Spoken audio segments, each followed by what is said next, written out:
আসসালামু আলাইকুম। আজকে তৈরি করব মজাদার চিকেন স্যুপ। চিকেন স্যুপ তৈরি করার জন্য একটি সসপ্যানে চিকেনগুলিকে নিয়ে নেব। সাথে ১ চামচ আদা বাটা, রসুন বাটা, ১ চামচ লবণ এবং সাথে হাফ কাপ পরিমাণ তেল দিয়ে চিকেনগুলিকে ১০ মিনিট সেদ্ধ করে নেব। এই ফাঁকে আমি একটি বাটিতে একটি ডিম ফার্টেল করে নিলাম।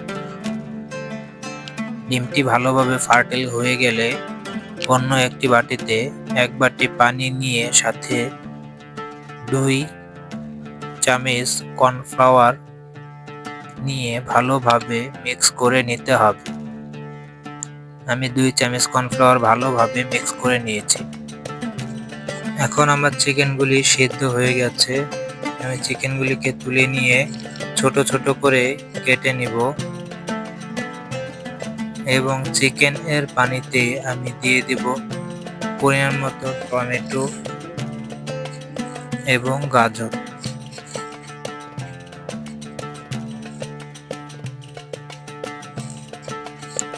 টমেটো এবং গাজর দেওয়া হয়ে গেলে আমি যে চিকেনগুলি তুলে নিলাম সেগুলি ছোট ছোট করে কেটে এই পানিতেই দিয়ে দেব। দেখুন কি সুন্দরভাবে আমি চিকেনগুলো কেটে নিয়েছি। এখন আমি এই স্যুপের পানিতে চিকেনগুলিকে দিয়ে দেব। এইভাবে অল্প অল্প করে চিকেনগুলিকে আমি দিয়ে দিচ্ছি।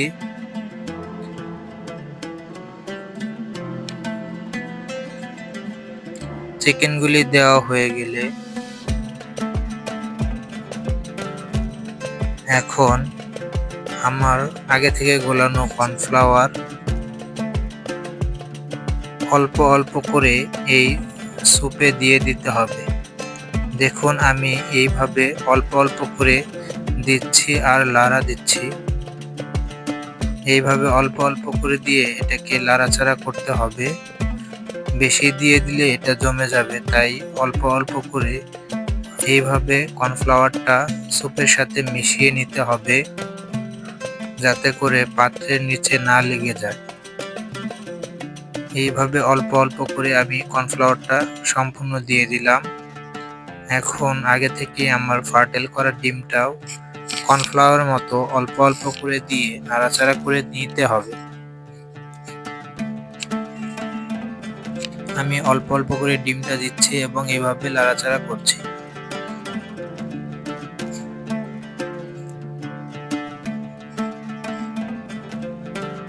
দেখুন কি সুন্দর স্যুপের কালার চলে এসেছে।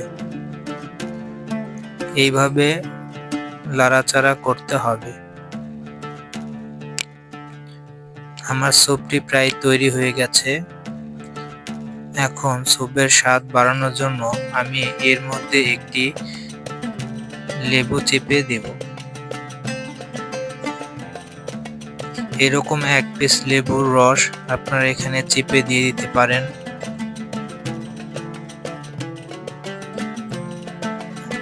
আমি ১ পিস লেবুর রস চিপে দিয়েছি। এখন এর স্বাদ বাড়ানোর জন্য আমি দিয়ে দিলাম ধনিয়া পাতা কুচি। আমার স্যুপটি তৈরি হয়ে গেছে। দেখুন কি সুন্দর চিকেন স্যুপ তৈরি হয়ে গেছে। ভিডিওটি দেখার জন্য ধন্যবাদ।